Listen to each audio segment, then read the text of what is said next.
menjelaskan tentang pemberian kado yang tidak boleh dikasih. Di antaranya, pertama, cermin. Cermin dalam bahasa Mandarinnya adalah qingzi. Memberikan cermin dipercaya dapat mengundang roh jahat. Selain itu, cermin merupakan barang pecah belah. Dan jika cermin itu pecah, dipercaya dapat membawa petanda buruk. Yang kedua, Paise Tehua atau bunga putih. Pemberian bunga putih melambangkan duka atau rasa sedih. Selain itu, tidak boleh memberikan kado yang dibungkus dengan kertas kado berwarna putih karena dianggap tidak etis dalam kalangan Tionghoa.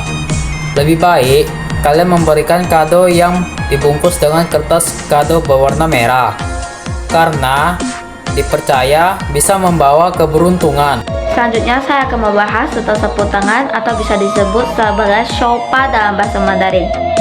Mengapa menurut orang Tionghoa sapu tangan tidak diperbolehkan untuk diberikan sebagai kado dalam acara orang Tionghoa? Menurut orang Tionghoa, sapu tangan bisa saja dilambangkan sebagai perpisahan. Jadi menurut mereka, jika mereka memberikan kado sapu tangan kepada orang terdekat seperti kekasih, keluarga, atau yang lain-lainnya, atau juga sebagai teman, dan memberikan sapu tangan itu bisa dibilang melambangkan tanda perpisahan atau putusnya hubungan antara kedua pihak. Keempat, jam. Jam dalam bahasa Mandarinnya adalah tianzhong. Memberikan jam dalam budaya Tionghoa tidak diperbolehkan karena dalam bahasa Mandarin memberikan jam memiliki pelafalan sungcung yang artinya pemakaman. Dalam acara pernikahan yang tidak boleh dikasih adalah sebagai berikut. Yang pertama, tao atau pisau, karena pisau akan mudah mencelakai orang. Selanjutnya saya akan membahas payung atau bisa disebut sebagai san dalam bahasa Mandarin. Jadi menurut orang Tionghoa, mengapa payung tidak diperbolehkan dijadikan sebagai kado dalam acara pernikahan orang-orang Tionghoa? Jadi menurut orang Tionghoa, payung atau san ini memiliki lambang yang sama seperti sapu tangan, yaitu artinya sebagai perpisahan atau putusnya hubungan antara kerabat, teman, dan kekasih, dan juga lain-lainnya. Jadi ketika kita ingin datang ke acara pernikahan orang-orang Tionghoa, kita tidak diperbolehkan memberikan payung karena itu bisa dijadikan sebagai lambangnya perpisahan atau putusnya hubungan kita dengan orang itu. Pemberian kado dalam acara ulang tahun ada banyak sekali yang boleh dikasih. Contohnya, pertama, pakaian. Pakaian dalam bahasa Mandarinnya adalah yifu. Menjelang Hari Raya Imlek, setiap orang akan berbondong-bondong untuk mencari pakaian baru. Pakaian baru tersebut akan dipakai saat Hari Raya Imlek.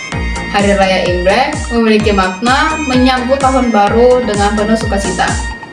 Oleh karena itu, pakaian baru bisa menjadi pilihan yang tepat sebagai kado untuk orang tua. Jadi, orang tua tidak perlu repot-repot mencari baju baru untuk dikenakan saat Hari Raya Imlek. Yang kedua, Cao Yao Yin Liao atau minuman herbal. Setiap anak pastinya mengharapkan orang tuanya dapat hidup sehat dan panjang umur. Maka dari itu, kalian dapat memberikan sebuah paket minuman herbal sebagai kado untuk orang tua di Hari Raya Imlek.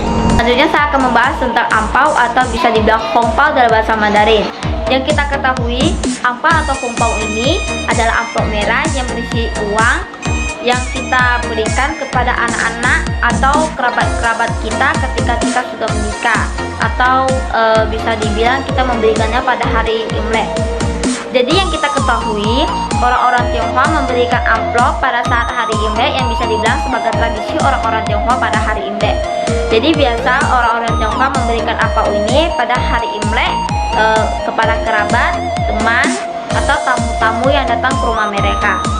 Tetapi pada saat kita memberi angpau itu tidak boleh berunsur angka 4 karena itu melambangkan kematian.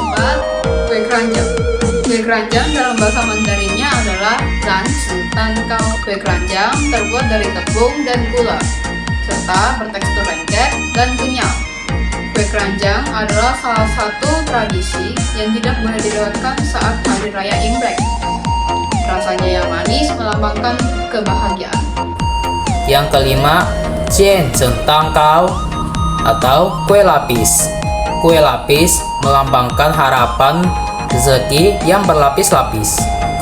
Harapannya agar di tahun yang baru ini akan mendapat rezeki yang banyak. Selanjutnya saya akan membahas jeruk atau bisa dibilang cengce dalam bahasa Mandarin. Jadi yang kita ketahui, jeruk merupakan buah khas Imlek yang memiliki lambang kemakmuran. Diharapkan rezeki di tahun yang baru ini lebih bertumbuh atau hidup lebih sejahtera dan hidup lebih bahagia. Selain itu, jeruk mengebarkan simbol keberuntungan. Selain jeruk, kalian juga dapat memberikan buah yang lain seperti jeruk bali, anggur, dan apel, tapi jangan kasih pir ya. Karena pada saat Imlek, jika kalian memberikan pir kepada orang-orang Tionghoa, kerja pir itu melambangkan sebagai perpisahan yang sama juga artinya dengan payung dan sapu tangan. Dalam pernikahan, pemberian kado apa yang paling cocok? Pertama, satu set mangkok dan sumpit. Satu set mangkok dan sumpit bahasa Mandarinnya adalah I Tao Wan Kuai. Memberikan satu set mangkok dan sumpit mempunyai arti kesempurnaan dan keharmonisan. Yang kedua, Shuqi atau sisir. Pemberian kado dalam acara pernikahan mewakili kesehatan. Pemberian sisir juga dapat memberkati pengantin baru untuk menyingkirkan masalah dalam hidup. Terima kasih telah mendengarkan video yang kami buat tentang pemberian kado kepada orang Cina dan Tionghoa. Sekian, terima kasih.